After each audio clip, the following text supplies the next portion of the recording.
c'est toujours plaisir de t'entendre. Ça fait un petit moment, je crois. Et puis, prier pour toi.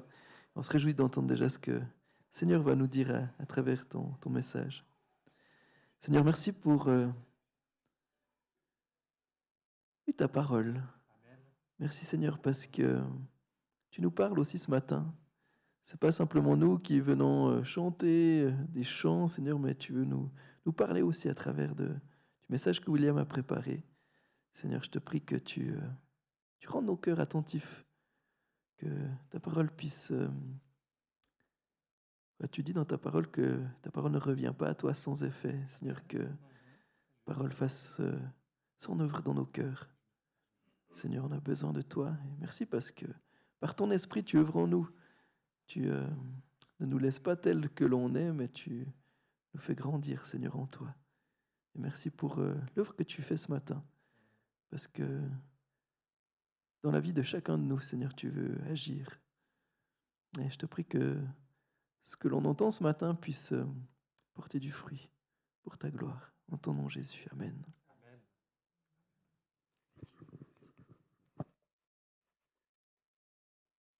Donc, Tony, c'est tout bon.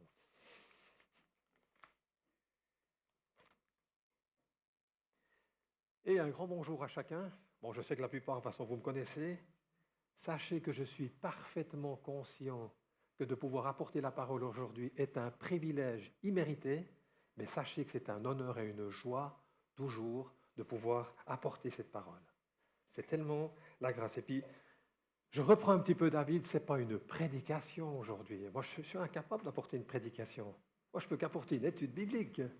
Juste parler de la parole de Dieu qui, elle seule, est la vérité. Donc, tout ce que moi je dis, mais par contre, vous pouvez vraiment vous fonder sur la parole de Dieu. Et vous avez vu, j'ai mis le titre « Un sauveur nous est né » parce que c'est vrai qu'on s'approche de Noël. Puis c'est vrai que cette fête de Noël, les enfants l'ont si bien dit. Tu as été très inspiré aussi, Jacqueline, par les chants. C'est vrai qu'on se réjouit de la venue de Jésus-Christ. Mais sincèrement, j'aurais pu mettre aujourd'hui comme titre « L'homme ne vivra pas de pain seulement, mais de toute parole qui sort de la bouche de Dieu ». J'aurais pu mettre ça comme titre aujourd'hui, le thème. J'aurais pu mettre « Dieu est amour ». Ce serait un peu le thème de tous les versets que je vais dire. « Dieu est patient ». Ou j'aurais pu dire « La miséricorde, l'amour de Dieu a-t-il une fin ?» C'est ça que j'aurais pu dire aujourd'hui. Mais ce n'est pas du tout ça. Mais c'est vrai que j'ai mis ce titre « Il vous est né un sauveur » parce que justement,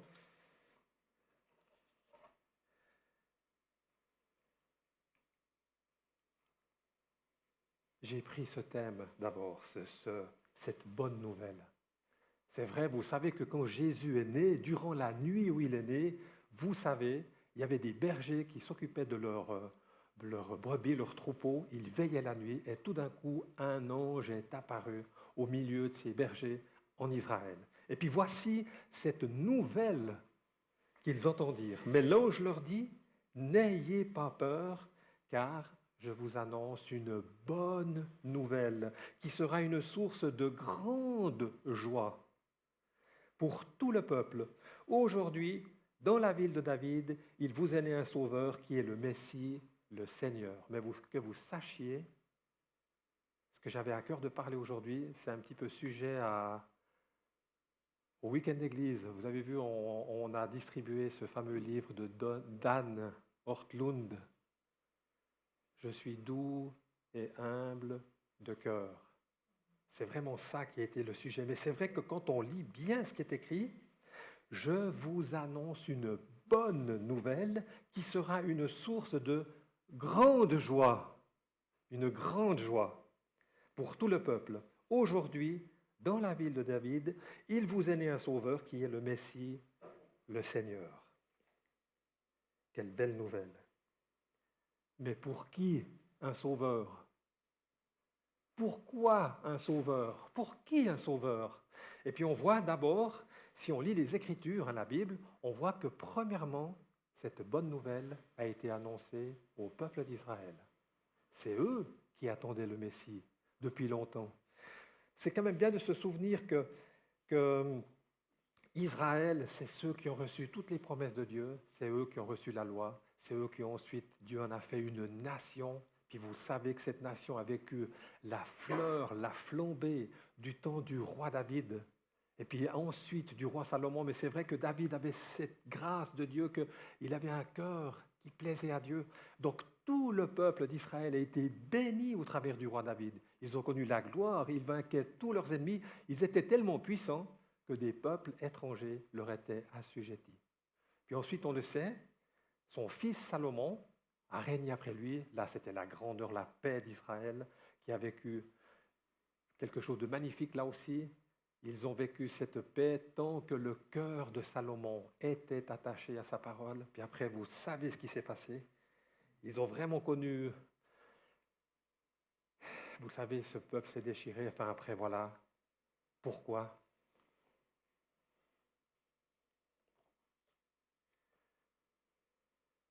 Parce que leur cœur était corrompu. Parce que le cœur de l'homme est corrompu depuis le début. Le cœur de l'homme est corrompu depuis la chute dans le péché. Nous sommes tous corrompus. Le cœur de David était aussi corrompu. Le cœur de Salomon, on l'a vu aussi. Puis ensuite, ce qui va se passer avec le peuple d'Israël, c'est que le cœur de leur roi va être corrompu. Le cœur du peuple était corrompu. Donc, ça a été impossible pour eux de continuer à vivre cette gloire qu'ils avaient. Ils ont tellement été corrompus, ce cœur était tellement corrompu qu'ils étaient incapables d'accomplir la loi. Nous savons, je suis dans Deutéronome, j'arrive au bout, si tu gardes ma parole, tu seras béni. Si tu ne gardes pas ma parole, tu seras maudit. Puis nous le savons, c'est exactement ce qui s'est passé. Nous avons vu d'abord le royaume s'est divisé en deux. Israël a été d'abord assujetti aux Assyriens, ça c'était 700 et quelques. Puis ensuite le royaume de Juda, le seul qui restait, a été assujetti aux Babyloniens. Ils ont vécu la déportation. Mais Dieu, dans sa grande miséricorde, 70 ans après, a ramené ce peuple à Israël. Il leur a permis à nouveau de reconstruire le temple. Il leur a permis à nouveau de donner un culte à Dieu. Mais la seule différence, c'est que dès ce moment-là, ils étaient assujettis aux nations étrangères. Babylone d'abord, ensuite les Perses, il faut bien s'imaginer, ensuite les Grecs, puis ensuite les Romains, jusqu'à la venue de Jésus. Ils ont été assujettis. Alors vous pensez bien que Israël qui avait connu cette gloire, donc ça fait longtemps qu'ils attendaient ce Messie, ce roi glorieux qui viendrait les délivrer des nations étrangères. Mais on sait que le Messie n'est pas venu pour ça. Le Messie est venu pour nous délivrer de ce cœur corrompu. Il est venu nous délivrer de ce péché qui a corrompu notre cœur. Donc justement, Jésus est venu nous sauver de quoi? Il est venu sauver qui? Israël et nous-mêmes. Mais ensuite, de quoi Jésus est venu-t-il nous sauver? Il est venu nous sauver du péché par lequel la mort est entrée dans le monde. Et voilà ce que Jésus a fait. Quant à vous, vous étiez morts à cause de vos fautes et de vos péchés. Là, Paul s'adresse à nous, les non-juifs. Que vous pratiquiez autrefois conformément à la façon de vivre de ce monde, conformément au prince de la puissance de l'air, de l'esprit qui est actuellement à l'œuvre parmi les hommes rebelles. Et ensuite, Paul va parler d'Israël. Nous tous aussi, nous étions de leur nombre. Notre conduite était dictée par les désirs de notre nature propre, puisque nous accomplissions les volontés de la nature humaine et de nos pensées. Et nous étions par notre condition même destinés à la colère, tout comme les autres. Je vais relire le début. Quant à vous, quant à nous, nous étions morts. Spirituellement, nous étions morts. Moi, j'ai connu deux personnes que j'ai pu accompagner, que je les ai vues sur leur lit de mort. J'ai vu une femme sur ce lit de mort. Bien des années plus tard, j'ai vu un homme sur ce lit de mort. J'avais à cœur de passer un petit moment avec eux. La première, c'est ma mère, que j'ai très très bien connue. Et puis je me souviens quand elle était sur ce lit de mort, c'était le dernier moment que j'allais la voir, alors c'est clair, je lui tenais la main, et puis je me suis quand même permis de l'embrasser sur le front. Et c'est vrai que ce qui était impressionnant, c'est de voir cette personne, parce que alors, ma chère maman, quand on lui faisait des petits becs, alors elle pouvait pas. Ma mère était toujours émue. Voilà. Là, c'était de voir ma maman, rien. Fini. Elle est morte, c'est clair. Franchement, si Dieu ne faisait pas ce miracle-là, il n'y avait plus rien chez ma maman. Mon père, c'est la même chose. J'ai pu vivre ce petit moment avec lui. Mais j'avais beau le toucher, mon père, c'est fini. Ils étaient morts. Il faut s'imaginer que nous, spirituellement, nous étions morts. Il faut s'imaginer que celui qui est la vie, c'est Christ. Donc c'est clair que... Je relise mes mots parce que j'ai tendance à... Je dois aller plus loin. Voilà pourquoi c'est juste. Donc je reviens. Non mais c'est vrai. Spirituellement, nous sommes morts. Et nous savons que la vie se trouve en Dieu. Et puis voilà, particulièrement en Christ, c'est lui qui est la vie. Nous nous souvenons que Jésus a dit, je suis le chemin, la vérité, la vie, je suis la résurrection et la vie. Donc nous savons que Christ est la vie. Maintenant, moi je vous pose cette question, est-ce que vous avez, je vais parce que Jacqueline a posé cette question, est-ce que vous croyez en Jésus-Christ? Je suis sûr que vous le croyez tous. Moi je le crois. Ça, c'est impossible de croire en lui si Dieu, de haut de son trône, par son esprit, vient le révéler à votre cœur. C'est impossible.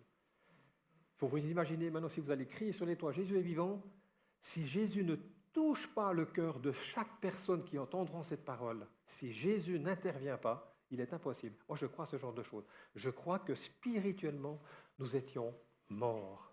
Et c'est pour ça que Dieu, dans sa grâce, nous a envoyé Jésus. Donc, si Dieu n'intervient pas dans notre vie, si Dieu n'intervient pas dans notre vie, on est mort. On est spirituellement mort. Et pourtant, même Israël qui avait reçu cette fameuse loi de Dieu, même qu'ils avaient reçu la loi, ils étaient spirituellement morts. Ils n'arrivaient pas à accomplir cette loi. C'est pour ça que, par exemple, que Jésus dit dans Jean 6, 63, par exemple, il va dire « Les paroles que je vous dis sont esprit et vie ».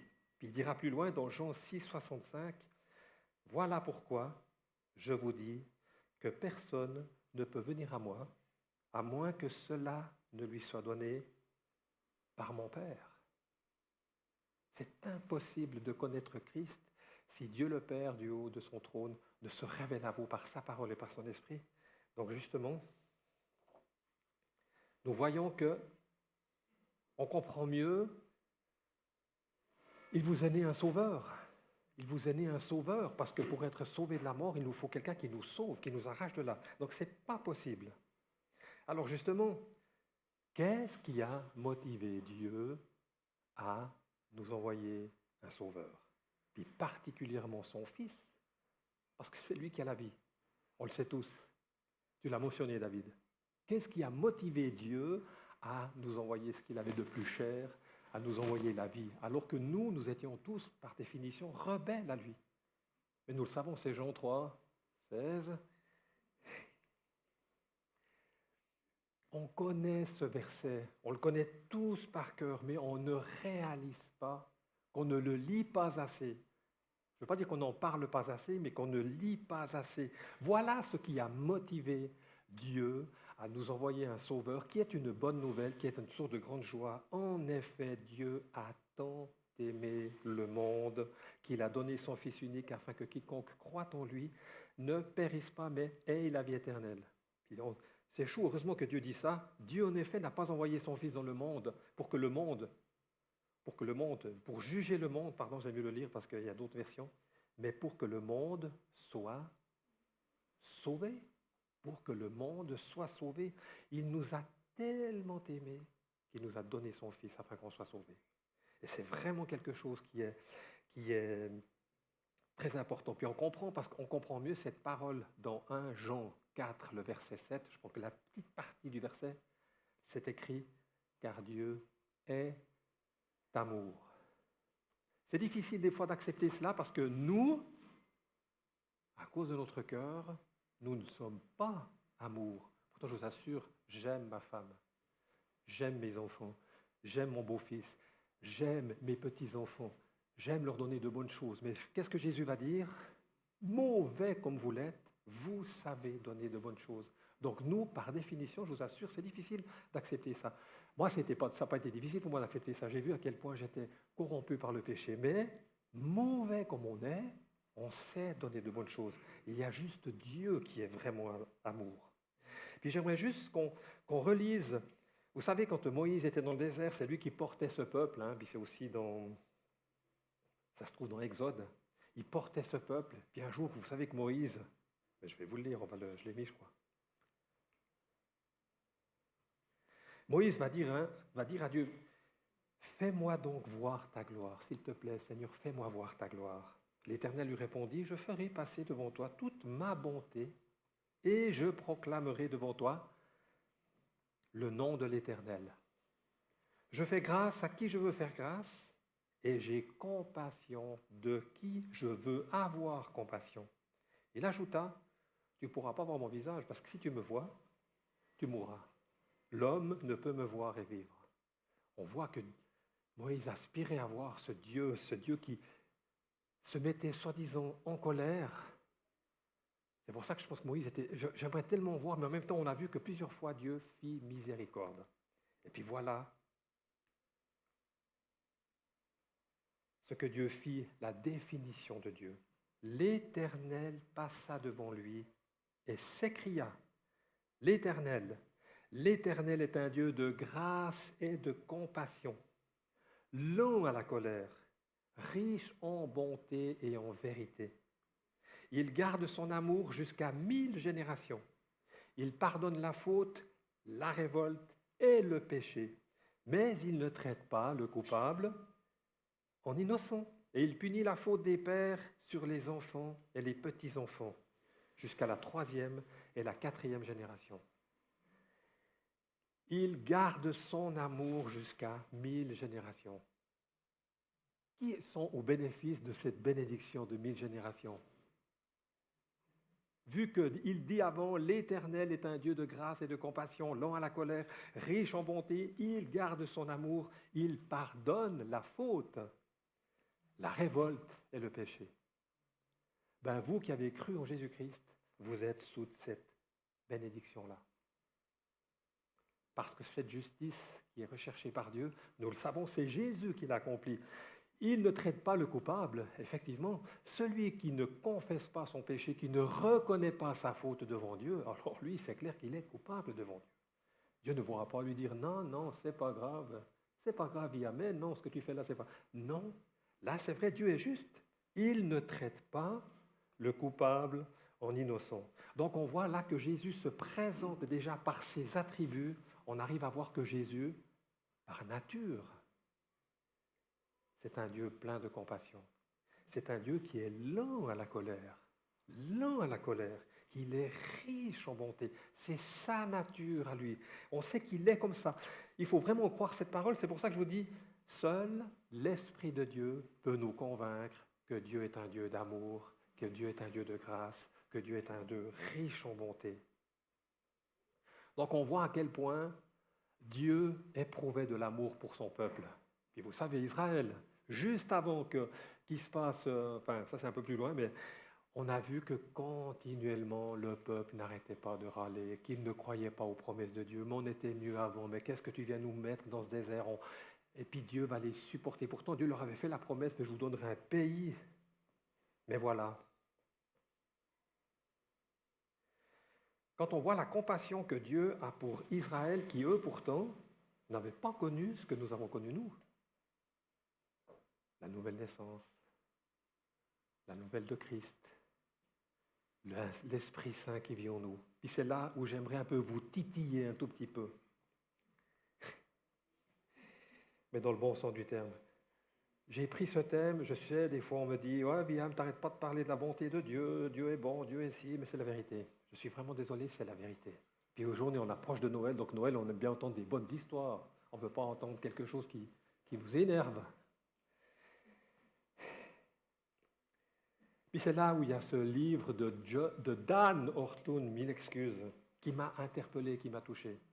Que j'ai fini ce livre, j'ai tellement aimé ce livre. Parce qu'il a dit quelque chose dans ce bouquin qui je me suis dit, il a raison. Donc je continue, hein. C'est là où je vais vous titiller un petit peu. Par contre, pour nous qui avons connu la grâce, le pardon, la nouvelle naissance par son esprit, quand nous tombons, quand nous sommes infidèles, quand nous chutons, quand nous rendons compte, qu'est-ce que Dieu éprouve pour nous? Qu'est-ce que Dieu éprouve pour nous?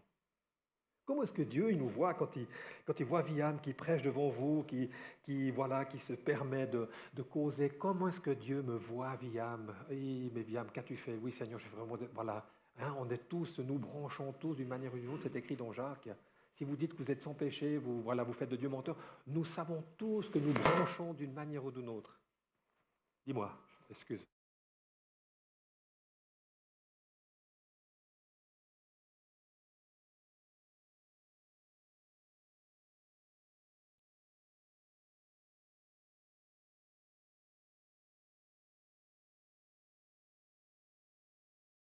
J'aimerais juste citer un tout petit bout du livre. J'ai oublié de vous mettre ça. Puis pourquoi c'est venu en arrière? Si je fais comme ça. Ah, merci, c'est ça. Alors je me suis permis quand même de citer Dan Ortlund. Pour ceux qui n'ont pas lu le livre, ceux qui l'ont lu savent de quoi. Si jamais ça se trouve à la page 201 et 202. Hein. J'aime bien ce qu'il écrit. C'est une chose de croire que Dieu a pardonné et effacé toutes nos fautes antérieures à notre nouvelle naissance. Il s'agit d'une merveilleuse miséricorde, ineffablement riche. Toutefois, nous avions commis ces péchés alors que nous étions encore dans les ténèbres. Nous n'étions pas encore de nouvelles créatures venant de recevoir la puissance de marcher dans la lumière et d'honorer le Seigneur par notre vie. C'est vrai avant notre conversion. Mais il continue. Moi, j'étais concerné par ça, que vous le sachiez. C'en est une autre de croire que Dieu continue tout aussi librement d'effacer toutes nos fautes actuelles commises après notre nouvelle naissance. Et en tant que croyants, nous savons probablement que Dieu nous aime. Moi, je crois que Dieu m'aime. Nous y croyons véritablement. Or, si nous examinions de plus près l'état continuel de notre relation avec le Père, ce qui révèle notre vraie théologie, est-ce que vous comprenez bien ce qu'il écrit? Tout ce que nous disons croire sur papier, nous constaterions que beaucoup d'entre nous sont enclins à croire qu'il s'agit d'un amour déçu. Combien de fois j'osais plus m'approcher de Dieu quand il suffisait que je chutais. Vous savez, ça peut arriver, on s'énerve, on regarde des choses qu'il ne fallait pas, on a une attitude, on ne pardonne pas. Pourtant, on le sait, vous le savez très bien de quoi je parle. Puis chaque fois, je me disais, bon, quand ça m'arrive une fois, oui Seigneur, je sais que tu m'aimes, oui. Mais ça t'arrive une deuxième fois, quelque temps après, ou j'en sais rien. Et ainsi de suite. Je reconnais que chaque fois je croyais, Seigneur, je suis vraiment désolé, je sais que je te déçois. Et venaient ces pensées sur mon cœur. Viam, t'es nul. T'es nul. Nul, virgule, nul. T'es incapable de garder sa parole. Tu es. Et puis, franchement, le diable avait ce pouvoir sur moi de me dire, puis c'est vrai, moi je me disais toujours, mais purée Seigneur, quelle honte. Ça me mettait même mal à l'aise vis-à-vis, dans le sens de ma femme. Je me relève, comme ça. Dans le sens, voilà, mais quel époux minable tu as. Moi, j'ai eu souffert de ça, c'est vrai. Je vous le dis honnêtement, quand j'ai lu ce bouquin, mais heureusement, je vous rassure, quand j'ai lu le livre, c'est déjà plus comme ça. C'est pour ça que j'ai aimé lire ce bouquin. J'ai aimé lire ce livre. Continuons. Dieu nous aime, certes, mais il s'agit d'un amour perturbé. Nous l'imaginions, c'est là que j'aurais dû vous dire, j'ai parlé trop vite. Nous l'imaginions en train de nous regarder depuis le haut des cieux avec une affection paternelle, mais en sourcillant légèrement. Nous l'imaginions en train de se dire « Comment se fait-il qu'ils pêchent si souvent après tout ce que j'ai accompli pour eux ?» Nous péchons maintenant contre la lumière, comme affirmaient les puritains, nous connaissons la vérité, notre cœur a été fondamentalement transformé et nous tombons encore malgré tout. Notre âme reste accablée en présence de Dieu. De nouveau, cela tient au fait que nous projetons sur Dieu notre propre capacité d'aimer. Ça m'a touché. C'est vrai que je me dis toujours, Voilà, moi, ma capacité d'aimer, quand quelqu'un m'énerve, je l'aime un petit coup. Après, quand il m'énerve encore plus, pour finir, il m'agace, il m'énerve. Puis je n'ai pas besoin de me forcer à être agacé. Je n'ai pas besoin de me forcer à m'énerver. Je n'ai pas besoin de me forcer à dire, mais vous voyez, je n'ai pas cet effort-là. Il faut s'imaginer que Dieu n'est pas comme ça. Dieu n'est pas comme ça. Nous ne connaissons pas les profondeurs de son cœur. Et j'espère par la suite, pour ceux qui auraient encore ce doute dans leur cœur, qu'ils soient rassurés. C'est d'ailleurs ce qui explique que Romains 5, 6 à 11 se trouve dans la Bible. Alors c'est vrai, revenons à la parole de Dieu. En effet, vous savez que dans Romains, il va nous décrire la grâce, on est en plein dedans, là jusqu'à 8. C'est vraiment, Paul va parler de la grâce de Dieu. En effet, alors que nous étions encore sans force, Christ est mort pour des pécheurs au moment fixé. À peine mourrait-on pour un juste, peut-être accepterait-on de mourir pour quelqu'un de bien. Mais voici comment Dieu prouve son amour envers nous. Alors que nous étions encore des pécheurs, Christ est mort pour nous. Dieu prouve son amour, puis un amour, pas un amour dans le sens, ouais, ça va là, un vrai amour, une tendresse, une bienveillance, toujours bienveillant. Que fais-tu? Viens à moi. Puisque nous sommes maintenant considérés comme justes grâce à son sang, n'oublions pas que la justice dont nous pouvons nous approprier, c'est Christ qui l'a accompli à la croix, nous le savons. Nous serons à bien plus forte raison sauvés par lui de la colère de Dieu. En effet, si nous avons été réconciliés avec Dieu grâce à la mort de son Fils, lorsque nous étions ses ennemis, nous serons à bien plus forte raison sauvés par sa vie maintenant que nous sommes réconciliés. Comment dire ça? Dieu nous aimait déjà avant, quand on ne le connaissait pas, puis qu'on était rebelle envers lui. Essayez de vous imaginer maintenant que Dieu, qui nous a revêtus de sa justice, luttera pour nous sauver. Quand il nous verra tomber, je vous assure que Dieu va tout faire pour... Je descends un peu. Excuse-moi. Il va tout faire, je vous assure, quand on tombe et quand on chute, Jésus ne va jamais nous abandonner. Dieu va encore lutter ça de plus pour dire, je viendrai à toi, je te délivrerai de ça. C'est pourquoi après on peut dire, bien plus, nous plaçons notre fierté en Dieu par notre Seigneur Jésus-Christ, par qui nous avons reçu la réconciliation. Réjouissons-nous en lui. Et ça, c'est vrai, c'est quelque chose que je bénis le Seigneur sérieusement, c'est que je sais que maintenant, s'il m'arrive de trébucher, je sais que je peux aller vers lui. Je sais que je peux lui confesser.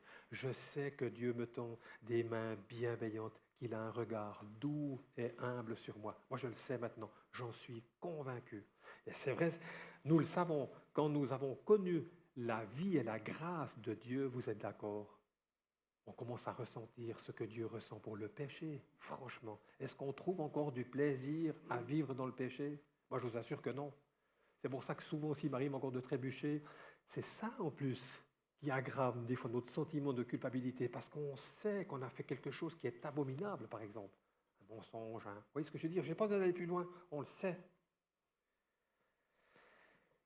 Soyons bien conscients que Dieu ne supporte pas, et Dieu avait dit à Abraham, « Sache Abraham, je bénirai ceux qui te bénissent, et je maudirai ceux qui te maudissent. » Alors essayons de nous imaginer, nous sommes ce peuple de Dieu. Je prends juste un petit exemple.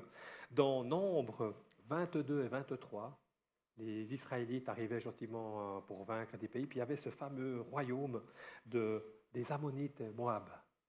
Puis eux, ils sont arrivés là, puis ils ont demandé, est-ce qu'on peut passer sur ta route? Donne-nous simplement à boire, à manger, on te paye, on prend la route.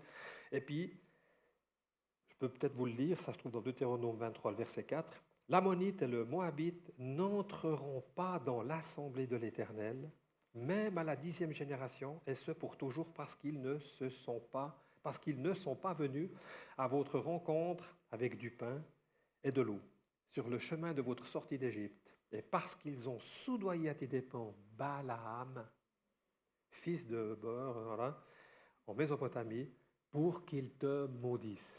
Je ne sais pas si vous vous souvenez, il vainquait tous les ennemis, puis ces deux rois font venir Balaam pour dire, mais viens maudire ce peuple, parce que tout ce qu'il fait, et si vous lisez les chapitres qu'il y a avant, vous verrez que Dieu était fâché après ce peuple. Il va lui envoyer les serpents brûlants, il va, vous savez, on est... Ouais, c'est parce que je pèse dessus, c'est ça? J'ai besoin d'arrière. Oui, voilà, merci. Vous le savez. Et puis Balaam va venir, Balaam va dire, oui, oui, il n'y a pas de souci. Et puis là, justement,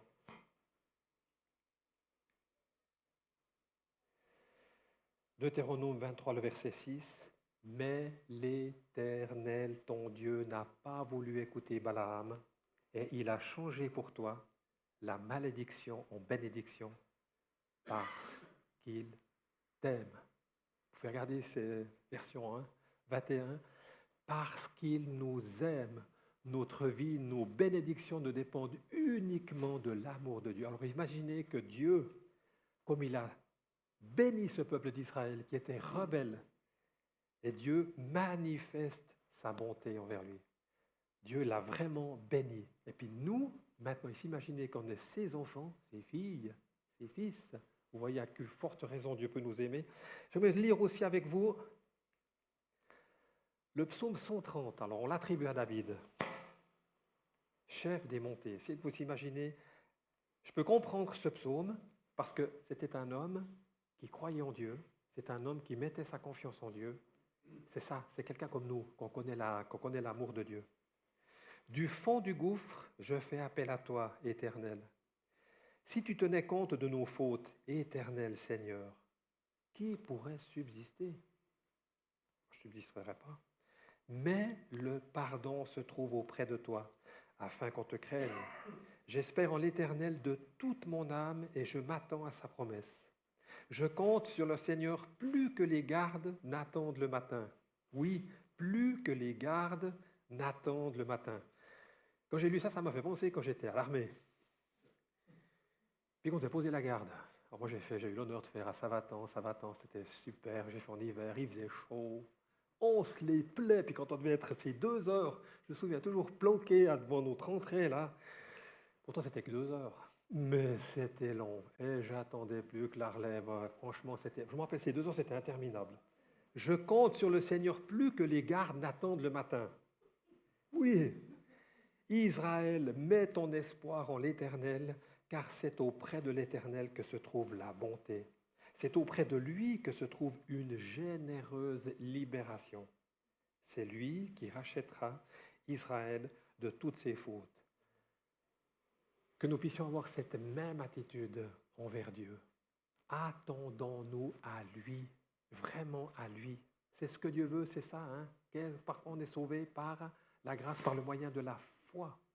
La foi vient de ce qu'on entend. Ce qu'on entend vient de la parole de Dieu ou de Christ. Puis après, Christ va même plus fort dans Hébreu. Il est écrit, Christ est l'auteur de notre foi et l'amène à la perfection. Donc on est vraiment dépendant de lui. Donc quand quelque chose ne joue pas, soit on est malade, j'étais malade le week-end passé, ou n'importe quoi, que nous ayons vraiment cette attitude, comme ces gardes, Seigneur, je m'attends à toi. C'est vrai que c'était long, ces heures de garde, mais je savais au bout du moment, de toute façon, que ces 2 heures allaient se terminer. Dieu, c'est la même chose. Quelquefois, on attend, mais on sait que Dieu sera là pour nous secourir. J'arrive gentiment au bout.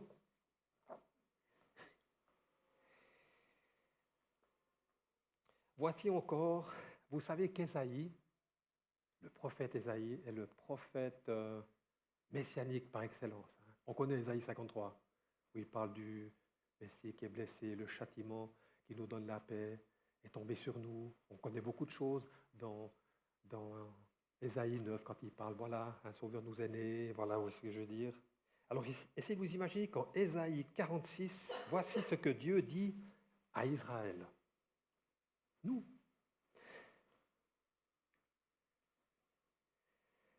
Écoutez-moi, Église Estavayer, je pourrais dire. Vous tous qui restez de la communauté de mon Église, Je sais que je n'aurais peut-être pas, Seigneur, pardonne-moi. Je me suis chargé de vous depuis le ventre de votre mère. Je vous ai porté dès avant votre naissance. Jusqu'à votre vieillesse, je serai le même. Jusqu'à vos cheveux blancs, je vous soutiendrai. Comme je l'ai déjà fait, je veux encore vous porter, vous soutenir et vous préserver. À qui me comparerez-vous pour faire de nous des égaux? À qui me ferez-vous ressembler pour nous assimiler? Pourquoi Dieu parle ainsi? Là, il est en train de parler de la patience que lui a pour nous. Moi, je vous assure, je ne suis pas comme vous. Moi, je vous aime. Moi, je vous pardonne. Moi, je vous soutiens. Si tu es faible, je suis là pour te porter. Si tu pèches contre moi, je suis là pour te pardonner. On sent vraiment que Dieu parle pour dire, voilà, mais moi, je ne suis pas comme vous. À qui allons-nous comparer Dieu? C'est pour ça que souvent, on projette sur Dieu ce que nous, on ressent vis-à-vis, par exemple, si là je parle d'un autre ou de soi-même. J'ai tellement été déçu de moi-même que j'imagine que vu que je suis déçu, le Seigneur, je ressens ce que Dieu ressent pour moi. Mais pas du tout. Tu oses me comparer à toi? Moi, je ressens vraiment ça. Tu oses te comparer à moi? Comment peux-tu voir comme moi je vois? Et on va aller plus loin encore dans justement Ésaïe. J'aime tellement ce prophète Ésaïe. C'est un délice de lire ce prophète comme Deutéronome. C'est un plaisir de lire Deutéronome. Ésaïe 55. Moi, je n'ai pas pris 53. J'arrive au bout de Mais c'est tellement beau de lire cette parole, n'est-ce pas? Moi, je suis recherché l'Éternel pendant qu'il se laisse trouver. Faites appel à lui tant qu'il est prêt. Que le méchant abandonne sa voie et l'homme injuste ses pensées. Qu'il retourne à l'Éternel, il aura compassion de lui. Qu'il retourne à notre Dieu, car il pardonne abondamment. En effet, vos pensées ne sont pas mes pensées, et mes voix ne sont pas vos voix, déclare l'Éternel. Le ciel est bien plus haut que la terre. De même, mes voix sont bien au-dessus de vos voix, et mes pensées bien au-dessus de vos pensées. Voilà dans quel sens Dieu parle, pour être dans le contexte de ce moment-là. Dieu ne nous voit pas comme on se voit. Dieu ne pense pas comme nous, on pense de nous. Dieu, on ne peut pas le comparer. C'est pour ça que je prends un exemple. Vous savez que si on lit les premiers versets de l'évangile de Jean, au commencement, la parole existait déjà. La parole était avec Dieu et la parole était Dieu. Elle était au commencement avec Dieu. Tout a été fait par elle et rien de ce qui a été fait n'a été fait sans elle. Si jamais c'est Jean 1, 1 à 3. Quelqu'un l'a cité tout à l'heure, ce verset-là.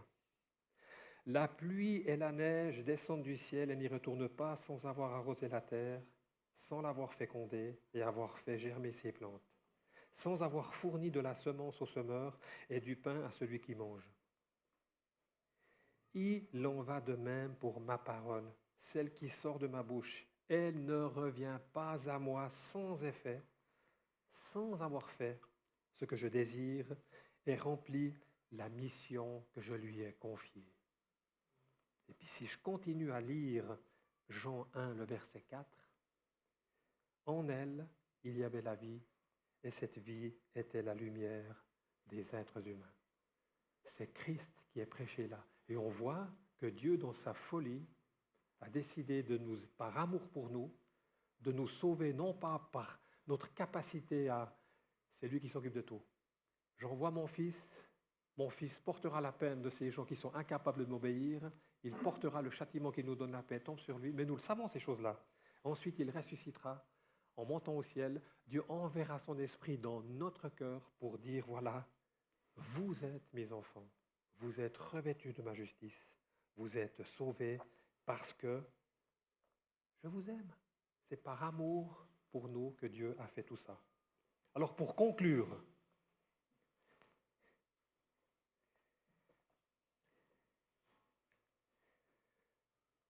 nous connaissons tous ces versets dans Éphésiens. On peut comprendre pourquoi l'apôtre Paul a écrit ça.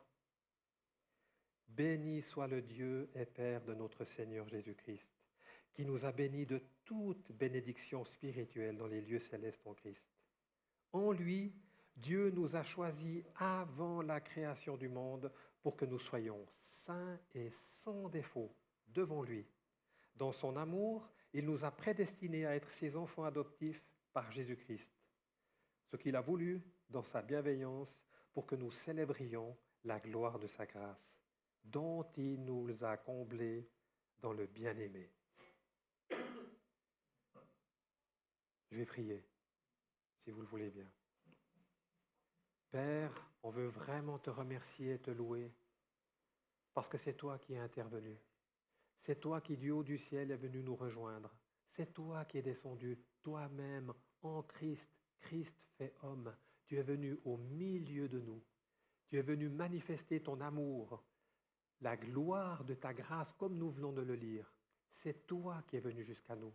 C'est toi, Seigneur Jésus, qui a accompli cette loi que notre cœur incorrompu, est incapable d'accomplir. Nous sommes incapables de nous aimer les uns les autres comme toi tu nous as aimés. On est incapable, Seigneur, de se pardonner comme toi tu nous as pardonnés. On est incapable, Père, de te rechercher de tout notre cœur comme Jésus-Christ a recherché ta volonté. Mais dans ta grande bonté, Seigneur Jésus, tu as pris sur toi notre péché. Tu as subi le châtiment qui nous donne la paix. Et maintenant, tu es ressuscité. Tu règnes à la droite du Père. Et maintenant, par ton esprit, tu viens rendre vivant ta parole. Et c'est toi qui nous dis, persévérez, veillez, priez, croyez-moi, croyez qui je suis. Nous savons, Seigneur Jésus, maintenant, que tout ce que nous pouvons accomplir vient de toi. C'est ton esprit, Seigneur Jésus, qui nous porte, qui nous aide à porter ce fruit qui vient de toi, l'amour, la bonté, la patience, la foi. Tout ce qui est écrit, ces 9 fruits de l'esprit, c'est toi qui accomplis cela. C'est même écrit, tout don parfait vient d'en haut, du Père des Lumières. C'est toi qui accomplis ces choses-là. Alors Seigneur Jésus, ensemble, nous voulons croire en ton amour, même si l'un d'entre nous trébuche, a fait défaut. Tu es là, Seigneur Jésus, pour le relever. Tu es là pour le rejoindre. Tu es là pour lui rappeler, souviens-toi, je t'ai aimé en donnant ma vie pour toi. Ne néglige jamais cet amour que j'ai pour toi. Ne doute jamais de cet amour que je te porte. Et c'est vrai, Seigneur Jésus, combien nous pouvons être reconnaissants envers toi. Nul n'est semblable à toi. Tu es unique, Seigneur Jésus. Tu es unique, un Dieu qui se fait homme pour endurer notre souffrance, pour nous rejoindre, pour nous donner la vie. Il n'y a que toi. Aucune autre religion dans le monde parle d'un Dieu qui s'abaisse jusqu'aux hommes et qui en paye le prix pour que nous puissions bénéficier de ta justice. C'est vrai, Seigneur Jésus. Alors je te demande cette grâce sur mes frères et sœurs ici maintenant. Que ta grâce, Seigneur Jésus, que ta paix repose sur eux, qu'ils sachent qu'ils sont pleinement aimés de toi, que tu nous as tous pardonnés. C'est toi, Seigneur Jésus, à la croix, même quand on t'insultait, tu as dit au Père, Père, pardonne-leur car ils ne savent pas ce qu'ils font. Alors je te demande simplement cette faveur maintenant, Seigneur Jésus. Aide-nous à ne plus jamais douter de ton amour pour nous, même si nous trébuchons. Et aide-nous, Seigneur Jésus, à nous encourager les uns les autres si nous voyons un frère ou une sœur qui trébuche, que nous ayons cette même compassion envers lui, que nous puissions lui rappeler, sache que Dieu t'aime, que si tu confesses, tu reconnais, Dieu est là pour te pardonner. C'est cette grâce, c'est toi qui dis, Seigneur, en nous enseignant dans la prière, Père, pardonne-nous nos offenses comme nous pardonnons à ceux qui nous ont offensés. Tu veux, Seigneur Jésus, qu'on se souvienne que toi, tu nous as aimés, que tu nous as pardonnés et que par ta grâce, nous pouvons à notre tour nous aimer et nous pardonner.